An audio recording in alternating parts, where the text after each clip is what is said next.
오늘 본문에는 요셉의 꿈에 관련된 이야기를 하고 있어요. 그 옛날에 구약 성경에 보면 요셉이라는 이름을 가진 사람이 있었는데 그 사람은 꿈으로 유명한 사람입니다.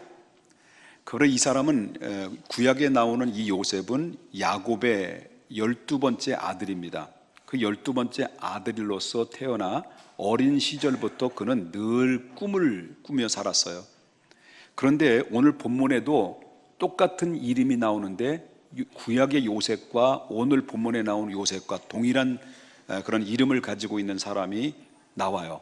그런데 오늘 소개하고 있는 요셉도 구약에 나오는 요셉과 같이 꿈의 사람이었다라고 하는 겁니다.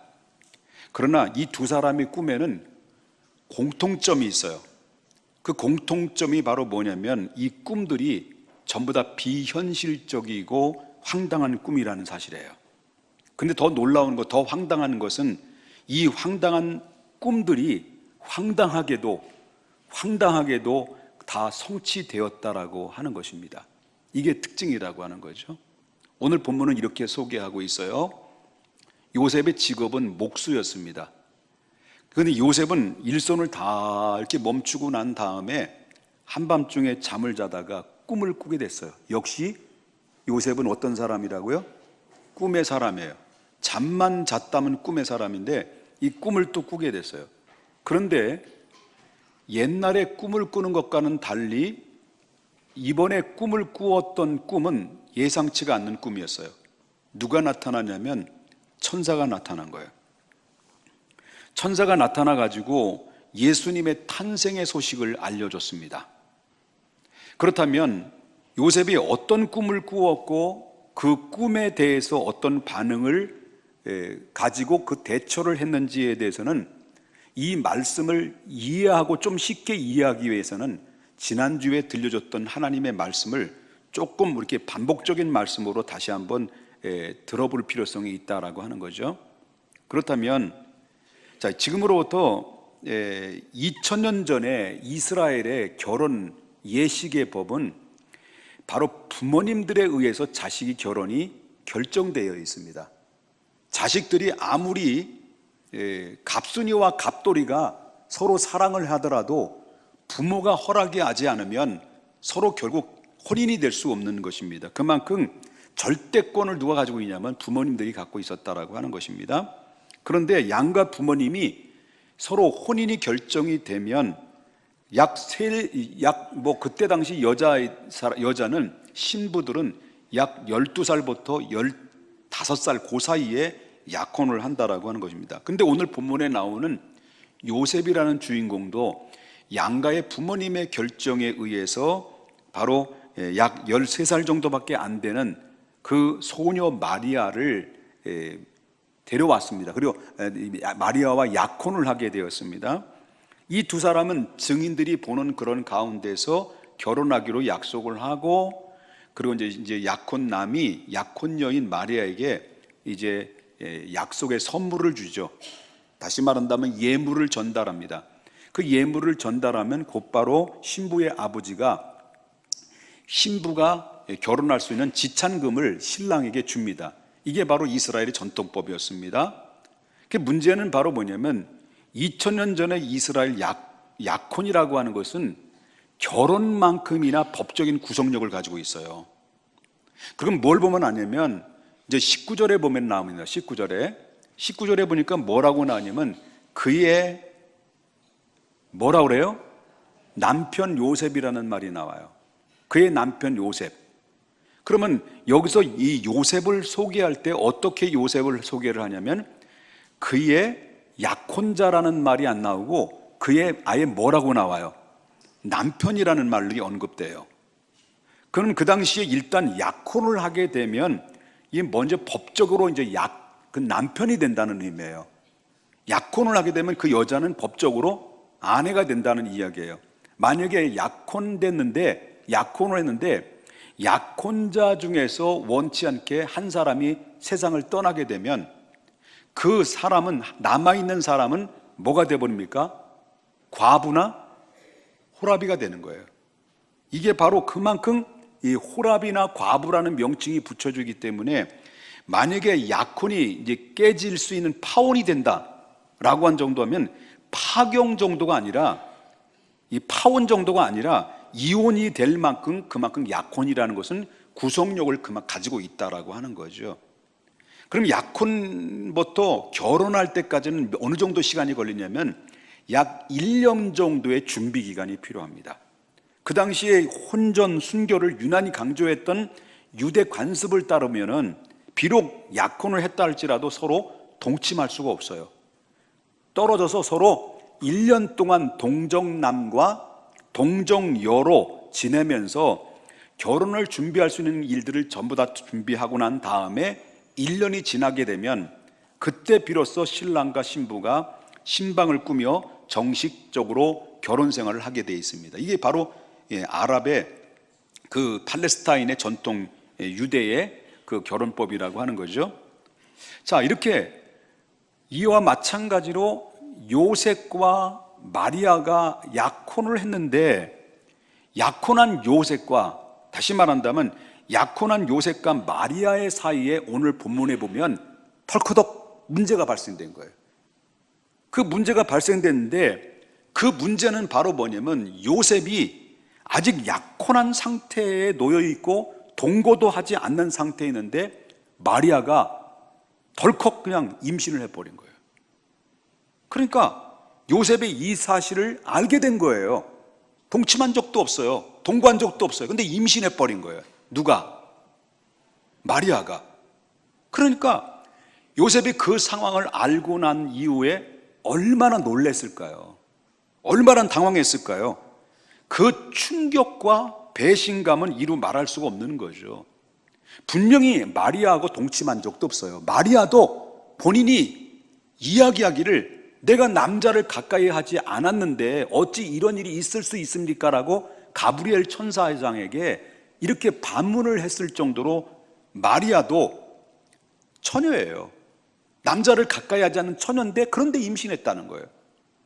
그러니 기가 막힐 노릇이죠. 코가 막히고 기가 막히고 모두가 막힌 거예요. 그런데 이미 마리아의 뱃속에는 자기의 씨가 아닌 남의 씨가 들어있다는 사실을 알게 된 요셉은 그 심정은 정말로 충분히 우리가 그 심정을 이해가 될 거라고 생각이 돼요. 이해되시죠? 그 심정. 역시 반응이 없을 줄 알았어요.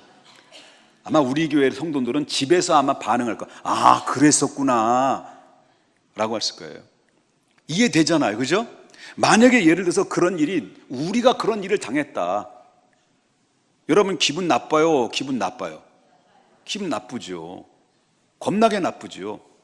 여러분 아마 이런 상황에 우리가 이런 일이 닥쳤다라고 한다면 이거는 파혼은 물론이거니와 여기에는 약혼녀와 친정의 식구들을 어떻게 하면 이 모욕을 주고 어떻게 하면 복수를 할 것인가, 거기에 따른 막대한 손해배상을 청구해가지고 이렇게 엄청난 그런 공격을 가할 수 있는, 충격을 가할 수 있는 상황입니다.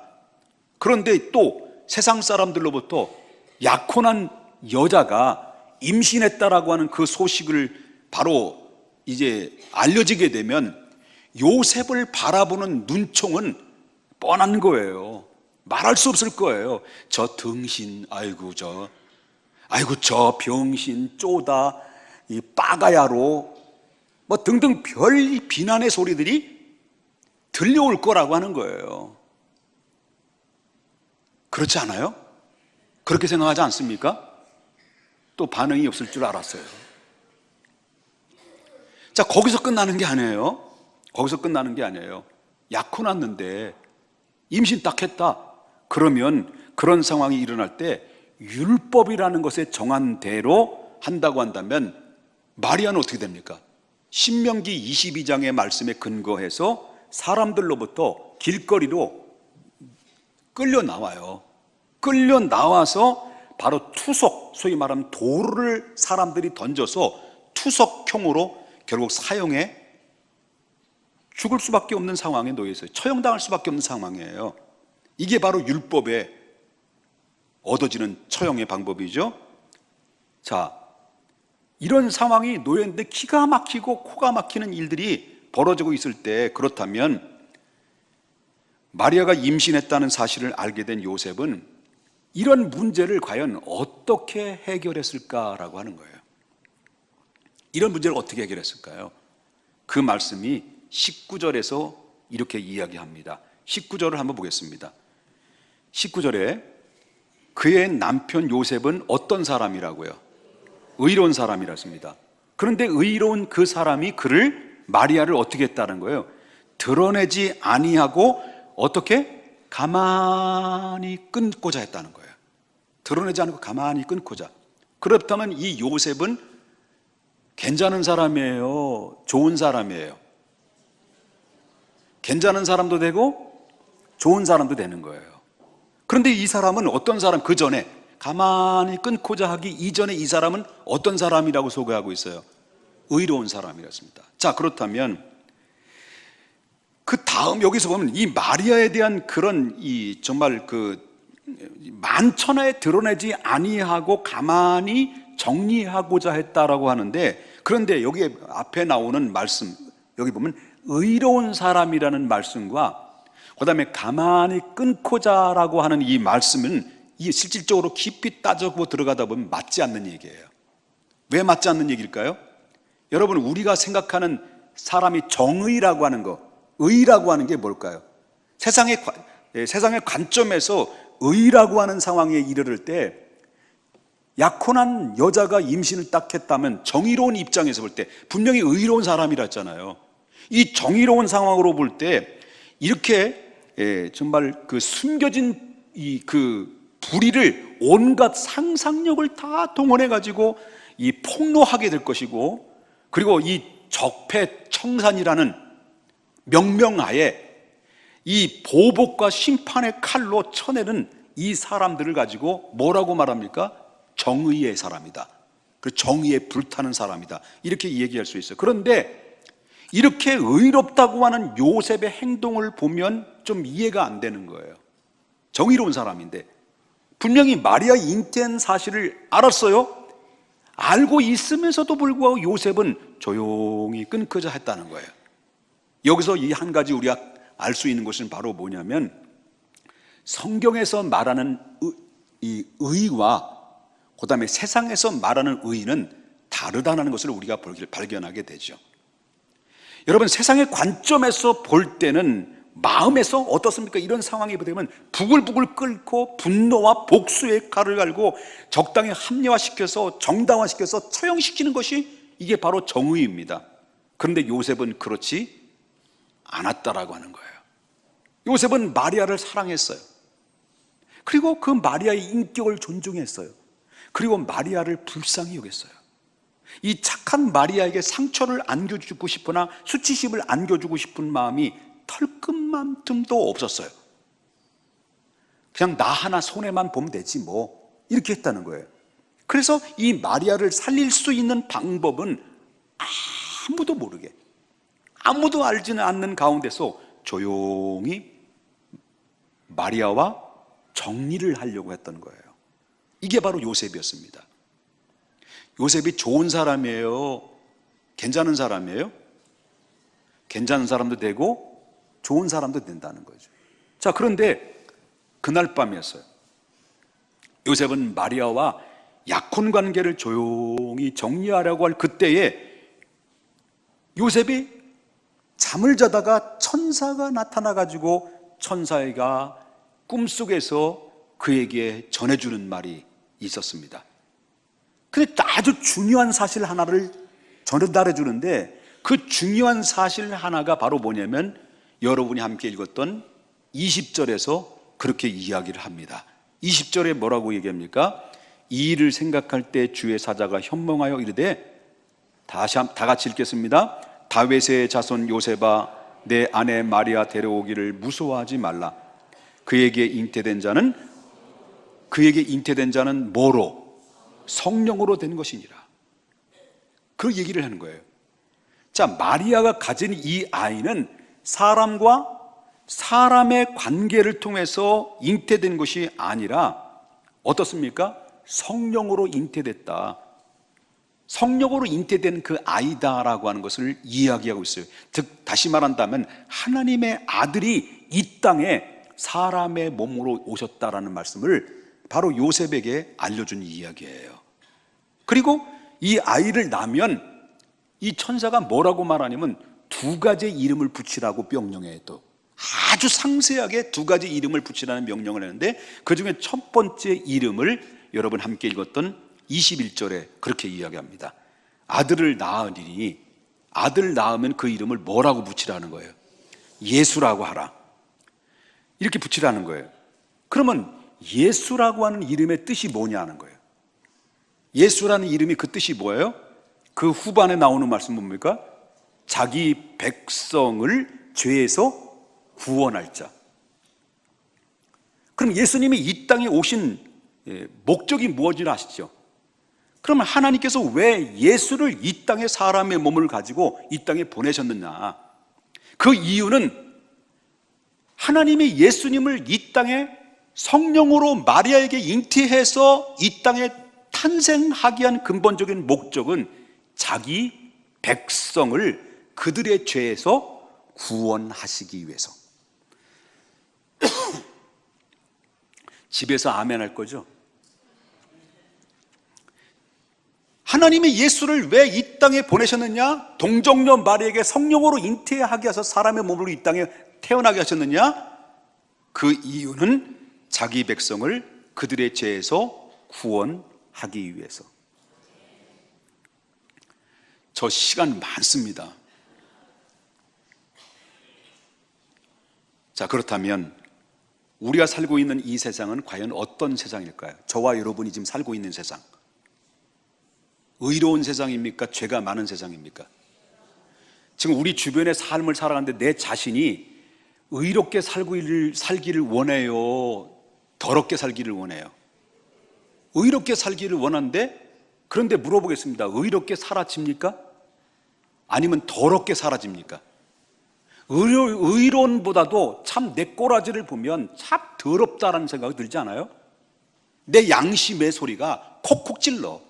네가 그 모양 가지고 인생을 그따위로 살아가느냐라고 내 자신을 향해서 자꾸 콕콕 찌르지 않습니까? 또 거룩한 척 하시네. 또 나만 죄인 되잖아요. 그러면 여러분, 우리가 살고 있는 이 세상이 정말 의로운 세상이 아니라는 거예요. 왜 그럴까요? 온갖 죄가 난무해요. 아니, 자기 딸을 성폭행을 해요. 친딸을 임신을 시켜요. 이런 아버지가 어디 있어요? 이런 아버지가. 여러분, 지금 그래서 세상 말로 가정들이요, 무슨 가루가 된 가정 됐다는 거예요? 콩가루의 가정이 됐다는 거예요. 질서가 무너져 가정이 파괴되고 도덕과 윤리가 이미 실종되는 시대 속에 우리가 간신히 입을 벌리고 이렇게 컥컥거리며 우리가 살고 있어요. 여러분, 자녀들을 길거리에 마음 놓고 내보낼 수 있는 환경입니까 지금? 그렇지 않아요. 그런 환경이 아닙니다. 왜 그럴까요? 그 이유가 뭘까요? 인간 안에 죄가 들어와서 죄 때문에 그런 거예요. 이 세상의 죄. 자, 그 죄가 어떻게 이 세상에 들어왔는지 성경에서는 뭐라고 얘기할까요? 성경에서는 이건 누가 밝힌 것이 아니에요. 성경 위에는 그 죄의 원인에 대해서 이야기하지 않아요. 로마서 5장 12절에 한번 다 같이 보겠습니다. 뭐라고 얘기하냐면, 그러므로 한 사람으로 말미암아 세상에 뭐가 왔다는 거예요? 죄가 왔다는 거예요. 근데 그 죄로 말미암아 그 죄의 결과는 뭐가 찾아온 거예요? 사망이 들어왔다. 반응 좋습니다. 이와 같이 사망이 찾아왔는데 한 사람 때문에 이 세상에 들어왔고, 죄가 세상에 들어왔고, 그 죄 때문에 이 세상은 사망이 들어왔는데, 그러나 이 세상에 살고 있는 모든 사람들이 어떻습니까? 내가 원하든 원치 않든 간에 다 뭐가 됐다는 거예요? 죄인 됐다는 거예요. 그럼 죄인들은 반드시 대가가 있는데, 그 대가가 뭐래요? 우리가 살다 보면 70년, 80년, 어느 정도 길게는 80년, 100년 정도 살다가 언젠가 어떻게 돼요? 죽어요. 그 죽음으로서 끝나는 게 아니라는 거예요. 성경에는 이후에 또 뭐가 있다는 거예요? 심판이 있다는 거예요. 이게 우리가 살아가고 있는 세상이에요. 지금 숨조차 쉴 수가 없어요. 지금 범죄의 소굴 속에 사는 것 같아요. 난 부정적인 것만 있는 건 아닙니다. 따뜻한 면도 있어요. 여러분, 이것이 인간들의 죄에 대한 하나님의 심판이라고 하는 거예요. 한 사람의 죄로 말미암아 왜 죽음이 찾아왔느냐? 죄에 대한 심판 때문에 그렇다. 그래서 하나님께서 죄인 인간들을 율법이라고 하는 것을 통해서 뭘 알게 하셨습니까? 너희들이 죄를 진 그 죄가 무엇인지를 알아라. 그래서 율법이라는 하나님의 말씀을 통해서 소상하게 인간의 우리의 죄가 무엇인지를 자꾸 들춰낸 거죠. 그리고 거기에 대한 죄에 대한 책임을 반드시 묻겠다. 이게 바로 하나님이 한 번 말씀하신 정의의 공의의 심판에 대한 예고예요. 이렇게 되다 보니까 이 세상에 살고 있는 사람들이 어떻습니까? 반드시 알아야 될 것은 이 세상에 살고 있는 모든 사람들 중에서 죄와 죽음에서 자유로울 수 있는 사람이 단 한 사람도 없습니다. 이 지구 안에는 한 사람도 없다는 거예요. 또 한 가지는 우리가 살고 있는 이 세상은 어느 누구도 이 죄와 죽음에서 구원해 줄 수 있는 사람이 단 한 사람도 없다는 거예요. 석가모니도 안 돼요. 석가모니도 많은 인생의 문제를 깨달았지만 다 깨달지 못하고 지구 밖으로 밀려나갔어요. 마음마태도 마찬가지입니다. 위대한 성자들이 이 세상에 왔지만 인생의 궁극적인 죄의 문제와 영혼의 문제와 죽음의 문제를 단 한 사람도 해결하지 못하고 다 지구 밖으로 밀려나간 거예요. 한마디로 말해서 구원 불능 시대라는 거예요. 우리가 살고 있는 게. 그러므로 우리가 살고 있는 모든 인생의 죄 때문에 어떻게 됐습니까? 아주 꼼짝 못하게 인질로 잡혀서 그냥 이 세상에 인질로 잡혀 있는 거예요. 이 세상의 감옥이라는 것처럼 인질로 잡혀 있어 70년, 80년 구구팔팔하게 산다 할지라도 2, 3일 앓다가 가는 게 인생이에요. 결국 이 죽어서 심판을 기다리는 시한부의 인생을 살게 되는 것이 성경에서 이야기하고 있는 우리 인생이라는 거예요. 누구든지 여기서 자유로울 수가 없다는 거예요. 이것이 바로 인간들에게 내려진 율법의 요구요. 율법의 요구는 바로 죽음과 심판이라고 하는 거예요. 자꾸 죄에 대해서 심판에 대해서 이야기해서 미안해요. 그러나 이걸 알아야 됩니다. 성탄절의 의미를 바로 알아야 되는데 성탄절이 마귀가 교모하게 예수님 대신 산타크로스 할아버지를 교체시켰어요. 그걸 알아야 됩니다. 그런데 여러분 보세요. 사형수가 사형당했어. 그럼 사형수가 사형당해야지 물어 어떻게 돼요? 사형수가 사형당했어요. 사형당하는 거죠. 사형을 기다리고 있어요. 자, 사형을 기다리고 있는 사형수들의 마음은 어떤 마음일까요? 빨리 죽었으면 좋겠다 그럴까요? 아닐 겁니다. 하루하루 긴장 속에 살아가는 겁니다. 언제 죽을지 모르는데 감옥에 탁 있을 때 사형당하기 직전에 야, 나 지금 떨고 있니? 뭐 이런 물질을 그만큼 아무리 악명 높은 사람일지라도 사형 앞에서는 정말로 누구든지 여기에서는 담대할 수가 없는 거죠. 그런 가운데 하루하루 긴장 속에 언제 죽을지 모르는 그런 가운데 조마조마하게 숨도조차도 쉴 수 없는 상황 속에 있을 때 어딘가 누군가에 의해서 소식이 전달돼 왔어요. 당신이 곧 사면될 것이다 라고. 자, 이 말 들으면 어떻게 될까요? 까무러치잖아요. 사형당한다는, 사형을 기다리고 있는 사람이 당신이 곧 사면될 것이다라는 이 소식을 전해 들으면요 까무러치고 기절할 거잖아요. 아니, 예를 들어서 사형당하는데 당신이 사형을 면하게 됐고 감면돼서 감형이 돼가지고 무기징역으로 바뀌었습니다가 해도 까무러칠 수 있는 거예요. 그런데 완전한 사면을 선고했다고 한다면요 이 사형 선고를 받은 사람에게는 얼마나 기쁨의 소식이 되는 거예요. 여러분, 누군가가 인질로 잡혀있는 가운데 희망이 없이 하루하루를 죽음만 기다리고 있는 상태 속에 있을 때 누군가로부터 들려오는 소식이 들었습니다. 당신을 구출하러 누군가 오고 있다. 자, 나를 구출하러 누군가 오고 있다는 그 소식을 하나 듣기만 해도요, 얼마나 소망이 생기고 얼마나 살고 싶은 의욕이 생기겠습니까? 얼마나 기쁜 소식이고 얼마나 감사한 소식이겠습니까? 그렇다면 이 죄와 사망의 결박에서 구원해 주실 수 있는 사람이 누구일까요? 인질에서 우리를 구출할 수 있는, 죄와 사형에서 우리를 완전히 사면해 줄 수 있는 그 사람이 누굴까요? 사면해 준다는 그 사람이 누굴까요? 나를 위해서 다가오고 있다는 그 사람이 누굴까요? 바로 그것은 오늘 천사들에게 통해서 요셉에게 알려주신 성령으로 잉태되어 말에게 오실 예수 그리스도라고 하는 사실입니다. 아멘입니까? 아들을 낳으려니 그 이름을 예수라 하라. 이는 그가 자기 백성을 그들의 죄에서 구원할 자다. 모든 백성 죄와 사망의 법에서 우리를 구원해 줄 수 있는 유일한 분은 이 세상에 단 한 사람도 없는데, 지구 밖에서 지구 안으로 육신의 몸을 입고 오실 예수 그리스도, 그분이 그가 자기 백성을 그들의 죄에서 구원할 자라는 것을 천사가 요셉에게 알려준 기쁨의 소식인 것입니다. 그래서 우리는 예수 그리스도의 탄생을 기뻐해야 되는 이유가 바로 그거예요. 예수님의 탄생에 대해서 우리는 감사해야 될 이유가 바로 그거예요. 동방 박사들이 예수의 탄생을 기뻐하며 황금과 유황과 몰락으로 하나님 앞에 예수께 드렸던, 물질을 드렸던 것처럼 이 성탄절을 맞이해서 우리의 이 기쁨과 감사와 그리고 또한 축하의 물질로 표현해서 드려지는 이 성탄 감사의 의미가 바로 여기에 다 들어있다라고 하는 것입니다.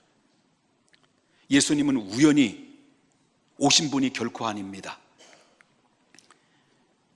선지자들의 입을 통해서, 오늘도 본문에 말한 것처럼, 천사가 얘기한 것처럼 선지자들의 입을 통해서 창세기부터 바로 말라기 시대까지 계속해서 인류를 구원할 메시아가 보내질 거라는 소망의 메시지를 계속 던졌어요. 창세기에 보면 하나님께서 아브라함을 부르죠. 아브라함아, 아브라함아. 예, 주님. 너는 너의 본토와 친척과 아비집을 떠나 내가 너에게 지시한 땅으로 가라. 그때 내가 너로 큰 민족을 이루고 내가 내게 복을 주어 내 이름을 창대케 하리니 너는 복이 될지니라. 그러면서 여러분, 창세기 22장 17절에 뭐라고 나오냐면, 그 이어서 곧바로 말씀하시길 봅니까? 내가 내게 큰 복을 주고, 그 다음에 뭐라고 나와요? 내 씨가 크게 번성하여 하늘의 별과 같고 바다의 모래같이 하리니 내 씨가 그 대적의 성문을 차지하리라. 22장 18절에도 또 말합니까? 뭐라고 또 반복적으로 얘기해요? 또 뭐가 나와요? 내 씨로 말미암아 천한 만민이 복을 받을 거다. 여기서 말하는 씨를 누굴 얘기할까요? 그렇습니다. 장차 인류를 구원하실 메시아인 예수 그리스도를 말하고 있는 거예요. 그래서 아브라함을 위시해서 구약의 모든 성도들은 무엇을 믿고 무엇을 기다렸습니까? 구약의 모든 성도들은 장차 오실 메시아인 그 메시아를 바라보면서 소망 중에 살았다는 거예요. 바로 이분이 누구냐? 자기 백성을 그들의 죄에서 구원할 자이신 예수 그리스도라고 하는 거예요. 구약의 모든 성도들도 장차 오실 예수를 기다리며 믿음으로 구원받았어요. 그렇다면 그 예수가 어떻게 우리의 죄와 죽음에서 구원할 수 있단 말입니까? 지금까지 우리가 죄로 인해서 율법의 인질로 잡혀있는 상태라고 그랬어요. 우리가. 그렇다면 인질로 잡혀있는 인류를 풀어주려고 한다면 어떻게 해야만이 되는가요?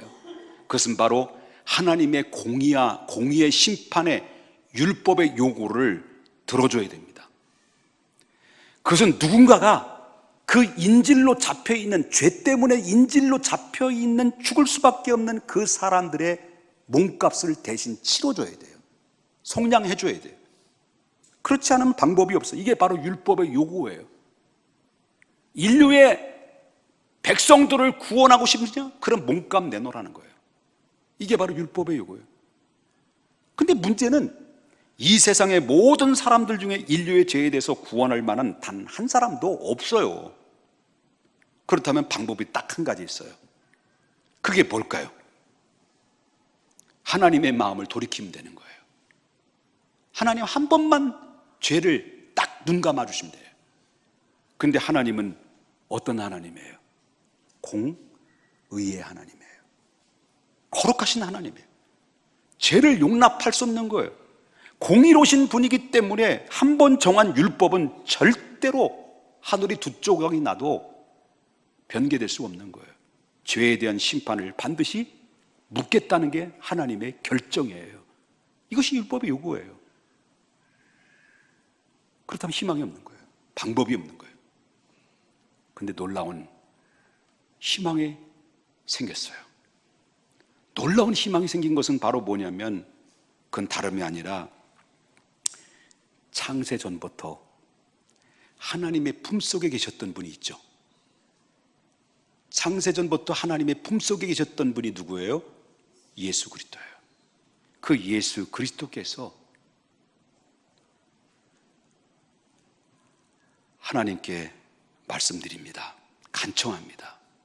인간을 구원하기 위해서 하나님 아버지께 간청한 것은 그 간청이 무엇일까요? 아버지요. 아버지요.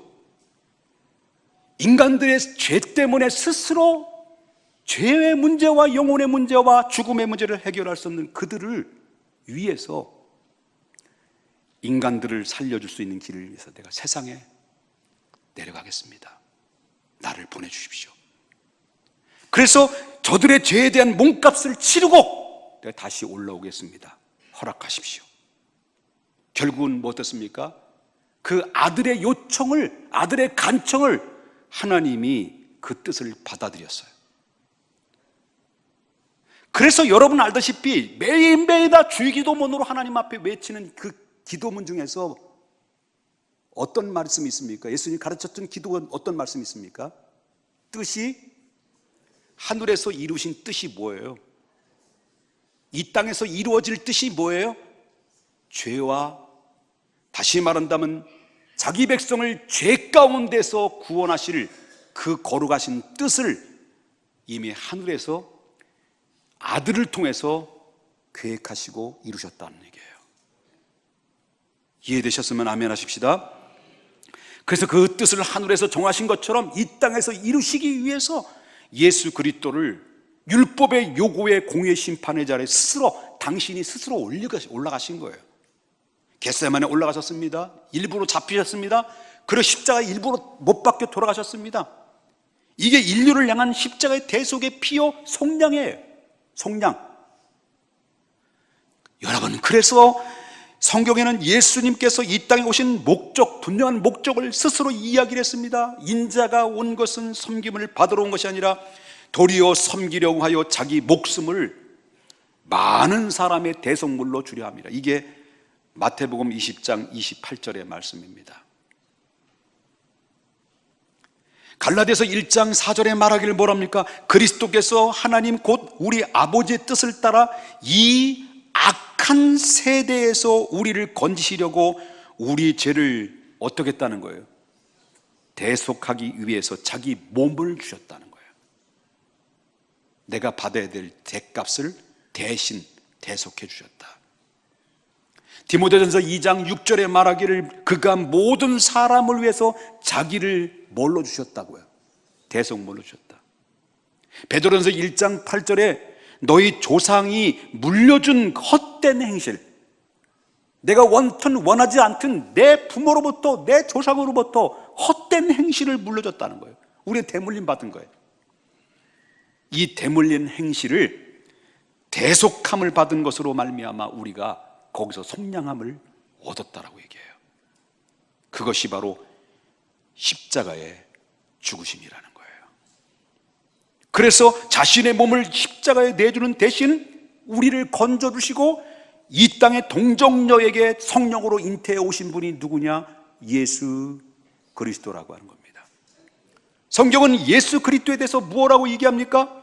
그분이 어떤 분입니까? 빌립보서 2장 6절과 8절에 나오는 말씀은 그는 근본 누구라고 했습니까? 하나님의 본체다. 하나님과 동등됨 취할 것으로 여기지 아니하시고 오히려 자기를 비워 종의 형체를 가지사 사람들과 같이 되셨고 사람의 모양으로 나타나서 자기를 낮추시고 어떻게까지? 죽기까지 복종하셨으니 곧 어디에? 십자가에 죽으십니다. 이분이 바로 동정녀 마리아에게 탄생하신 예수 그리스도라는 사실입니다. 이분이 누구입니까? 히브리서 1장 3절에 정확하게 언급하고 있는데 이는 누구의 영광과 광채라고 했습니까? 하나님의 영광과 광채시고 또 뭐라고 그랬습니까? 그분의 본체의 형상이라. 누가? 예수가. 그러므로 우리는 예수 그리스도가 이 세상에 오심으로 말미암아 율법의 요구를 하나님의 공의를 당신의 몸으로 대신 지불해 주는 대신 우리가 구원받을 수 있는 일이 활짝 열려지게 된 거예요. 그래서 예수님께서 모든 구원을 완성하시고 예수님이 뭐라고 얘기했습니까? 마태복음 11장 28절에 수고하고 무거운 짐진 자들아 다 내게로 오라 내가 너를 쉬게 하리라. 여러분 요한복음 7장 37절에 말합니까? 누구든지 목마른 자들아 다 내게로 와 마시라. 요한복음 10장 9절에 말하기를 뭐합니까? 내가 문이니 누구든지 나로 말미암아 들어가면 구원을 받게 될 것이다 라고 그랬습니다. 로마서 10장 11절에 말하기를 누구든지 그를 믿는 자는 부끄러움을 당하지 아니할 것이다 라고 말했습니다. 요한일서 4장 15절입니까? 누구든지 예수 그리스도를 아들이라고 시인하면 하나님이 그 안에 거하고 그도 하나님 안에 거하래. 요한계시록 3장 10절에 말하기를 볼지어다 내가 문 밖에서 두드리노니 누구든지 내 음성을 듣고 여러분의 마음을 활짝 열면 내가 들어가겠다. 그래 들어가서 그와 더불어 먹고 그는 나와 더불어 먹으리라. 생명을 나눠주겠다는 거예요. 이것이 예수님이 이 땅에 오신 목적이고 이것이 예수님이 우리에게 탄생의 기쁨을 알리는 기쁨의 소식이라고 하는 거예요. 누구든지 그리스도 안에 있는 자는 결코 정죄하면 너희 죄와 사망의 법에서 해방했느니라. 성탄은 이 의미를 알고 성탄절을 지켜야 된다는 거예요. 내일은 이어져서 임마누엘의 뜻이 무엇인가를 말씀을 통해서 함께 은혜를 나눕니다. 좌우 옆분과 인사 나눕시다. 예수의 탄생은 당신과 나를 구원하시기 위해서 오셨습니다.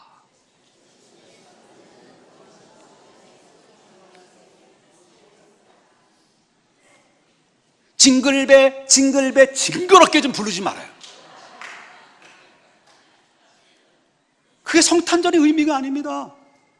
예수님이 이 땅에 오신 것은 죽으러 오신 거예요. 그리고 예수님은 죽음으로 완성하시고 구원의 길이 활짝 열으신 다음에 하나님이 죽은 자 가운데 다시 살리셔서 다시 올라가신 분이 누구예요? 예수 그리스도라는 거예요. 이 복음의 핵심을 정확하게 여러분들 이해하시고 성탄절의 의미를 바로 알고 바로 깨달아서 그리고 다시 오실 예수님을 기쁨으로 준비하는 우리 모든 성도님들 됐을 길을 주님의 이름으로 축복합니다. 축복합니다. 축복합니다.